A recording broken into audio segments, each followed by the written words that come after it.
Dr. S Jaishankar said earlier in the day that there have been constant concerns about interference by Canadian diplomats in India's affairs. He added that though India has not made much of the issue public, more stuff will come out over a period of time which will eventually justify India's position. Sources also suggest that India is reviewing security of its diplomats in Canada in the light of recent developments. Sources say that India is reviewing the security situation that led to the suspension of visa services in the first place. Listen to what Jaishankar said, and then I come back with a couple of guests to understand what's happening.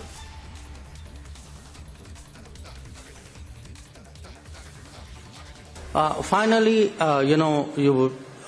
there's this whole issue of parity, that the size of how many diplomats there are of one country versus how many diplomats there are of the other country. Parity is very much provided for by the Vienna Convention, which is the relevant international rule on this. But in our case, we invoked parity because we had concerns about continuous interference in our affairs by Canadian personnel. We haven't made much of that public. My sense is over a period of time, more stuff will come out, and people will understand why we had the kind of discomfort with many of them which we did.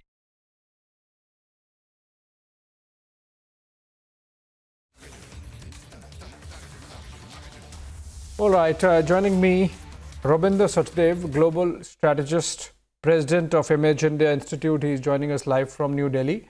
And we also have Daniel Bodman, Canadian journalist, live from Canada. And I would want to begin with Robinder Sachdev first. Robinder, how do you read the statement coming in from Dr. S Jaishankar about the possibility of India also outing some information about the activities of Canadian diplomats in New Delhi? Thank you so much. A pleasure and honor to be with you and your learned panelist colleague. No, absolutely. See, what one can anticipate is that in a few weeks or a month or two from now, Canada will come out with some of its own conclusions, whatsoever it may be twisted, right? And say that as per our inquiry, this is what we have concluded. We can fairly anticipate with what Canada would come out with. What Minister Jaishankar said, and I think as you pointed it out, that we do have information which could be coming out in the coming weeks or in the near future as to how Canadian diplomats interfered or intervened in India's internal affairs. So what one foresees perhaps is that, in a few weeks' time, there'll be more fireworks between Canada and India as Canada ramps up the temperature, because I do anticipate that Canada will ramp up the temperatures with respect to India. And then, as Minister Jaishankar said, that we have our own issues also, which would be revealed in time as time goes along, as to how Canadian diplomats were interfering in India's internal affairs. So all in all, one does see some fireworks ahead, I would assume. Okay, fireworks possible. Daniel, you think that Justin Trudeau would still pull back, or you think he's beyond redemption? I'm in camp beyond redemption. I've been there for a while. And this is kind of what I predicted about a month ago when we were all talking about parity. I said, this isn't about parity. It's probably more likely it's a test to see who they keep and who they don't keep. Because if our cabinet is full of people with pretty hardcore Khalistani sympathies, let's say, is it so crazy to assume that they would appoint some anti-India people into the diplomatic corps within India? No. I think this is what the Indian government is saying is, well, we have enough information on all these people you've kept here. If you keep them here, we're going to reveal what your diplomats are saying and thinking. And again, the whole thing is not about this or that. The whole thing is about, Hardeep Singh Nijjar was the head of the Khalistan Tiger Force.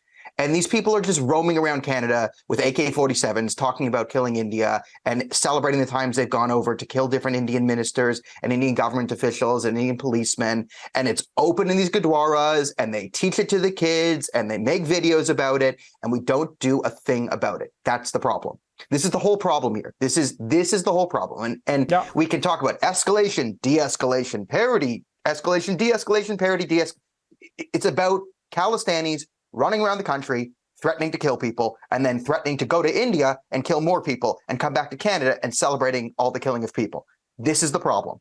This is the problem between our two countries. Yeah. And if this doesn't get Daniel, solved, then it's going to get worse. And there's no evidence that Justin Trudeau has any will to even address the problem. We know Jagmeet Singh is part of the problem, and he's propping up Justin Trudeau's government. So this is a situation we're left in where India's going to have to keep smacking us. And I wouldn't be surprised if Justin Trudeau did a spiteful thing here and left the majority of the Khalistanis in the diplomatic corps and removed the normal people as terms of spite. Now, I hope he did the opposite, because I do love my country and hope that we can all get along at the end of this. But you know, I've tried not to put my faith in Justin Trudeau. That sounds rather extreme, Daniel. But my question is, Justin Trudeau even realizing the political costs at home? I mean, forget about what he does to India. We are good to take care of ourselves. But does Justin Trudeau realize that there could be political costs attached to his conduct back home? I mean, the kind of statement, for example, opposition leader Pierre Poilievre, he has in the last 12 hours alone called Justin Trudeau for being a laughing stock in India. And he made these remarks while giving an interview to a Nepalese media outlet. So I think there are going to be consequences in the manner in which Justin Trudeau is conducting himself. I think he's trying to, the way he's behaving, he's putting even his allies in a corner. Beyond the point, even the United States and the United Kingdom won't want to really back someone who's being unreasonable.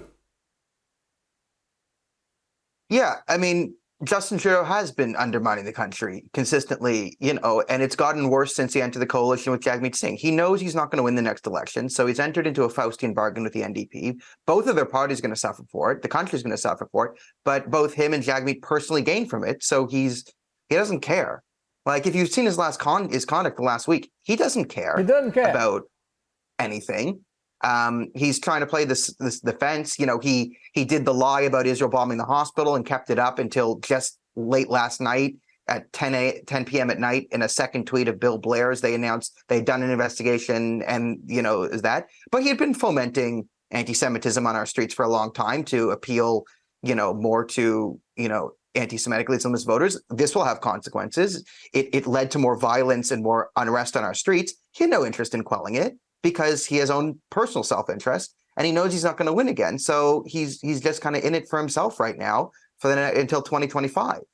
Yeah, like, Canadians realize there's consequences of this. Just for the benefit of viewers, Daniel, what's the personal self-interest you're talking about? What personal self-interest does Justin Trudeau has in this? Okay, so you have the deal with him and Jagmeet where they've sort of bargained themselves to get to 2025 by doing whatever Jagmeet wants. He's protected from any sort of internal investigation or any criminal activity, because the government gets to investigate the government, and if you have a majority, you're judge, jury, and executioner of yourself. So by keeping Jagmeet happy, attacking India and the like, he can't go down, right? He's solid on footing. Like, he avoids all the quasi-criminal behavior he's done. And you know, by Jagmeet getting into this coalition, he gets to 2025, he gets his pension. So there's essentially the Faustian bargain. That's the short of it there. It can go more in depth, but I don't think you have a whole hour for me to talk about the intricacies of Canadian coalition politics. Yeah. Okay. Mr. Sachdeva, you know, just about a week back, there were posters in Surrey where we had our External Affairs Minister's picture, where we had picture of Dr. S Jaishankar being used by the Khalistani terrorists, and subsequent to which the security around Jaishankar was raised to Z category. Now, you think what our minister has said today is essentially India underscoring its intent that we are going to take it to logical conclusion. Trudeau might have started it, but then we are going to make sure that the world knows what the Canadians have been up to. And the threat was implicit when Dr. S Jaishankar said that in some time there would be more information in public domain. We have not done that till now, but we might be forced to with the kind of conduct that's coming in from the Canadian side. So absolutely. In the entire statement of Minister Jaishankar, the last 2-3 lines which mention this are extremely loaded and signal India's strong stance. I would say that Trudeau and the higher echelons, let's say the foreign minister, completely missing the point based upon one example. On this matter that about 41 Canadian diplomats have been sent back due to the parity, etc. The Canadian foreign minister says that, we need more diplomats on the ground because right now Canada-India relations are in a tough phase. So we need more diplomats on the ground. No, these are junior level diplomats. The current status of Canada-India relations requires diplomacy at the topmostest of the levels. That is Trudeau himself or his cabinet. So when they think that having more diplomats on the ground in Delhi will help them solve or resolve the current, the current ties or the current phase in which we are they not completely missing the point? Because the diplomats here in Delhi are not empowered in any which way to take the decisions which are needed at this point of time, and those decisions are needed by Justin Trudeau and his cabinet. So they're completely missing the point that when they say that, having more, you may have 100 more diplomats on the ground in Delhi, junior or even ambassador, what would that do to the relations? Nothing. It has to come from the top. So they're completely missing the point out there. Another thing, of course, Daniel would know much more about Canadian domestic politics, but I think there's another perspective to it. There's an inquiry into the Chinese influence in Canadian elections, which is ongoing, which is also a hot potato issue, right? And I think they've been on which there are allegations that the Canadian government or Trudeau's government knew about it, but they kept the whole thing under wraps until it was, exposed via a media expose of sorts, and investigation which has been going through ups and downs is expected maybe in the next month or two. Even there, they're saying they may not reveal the entire extent because it is too sensitive in nature. I think what Trudeau is doing in a way is that to kind of, guard his flank with respect to his inaction on the Chinese interference in the elections, which, by the way, helped Trudeau in his election, right? So to kind of deflect that, that charge that he was going soft or trying to keep concealed how and where the Chinese interfered, he's taken this extreme stance with respect to India so that he can tell his audiences that, look here, I'm absolutely mindful and absolutely careful with respect to our sovereignty and any foreign power interference. No, it's not just about Chinese election interference. In fact, it's about quid pro quo. The Trudeau administration, Daniel, there was this report by CBC just today itself, where the Trudeau administration has been assisting the Chinese law enforcement to go after the fugitives, to go after the Chinese nationals who have taken position against the communist state. So obviously, Justin Trudeau has his hands in the till, and he keeps embarrassing himself.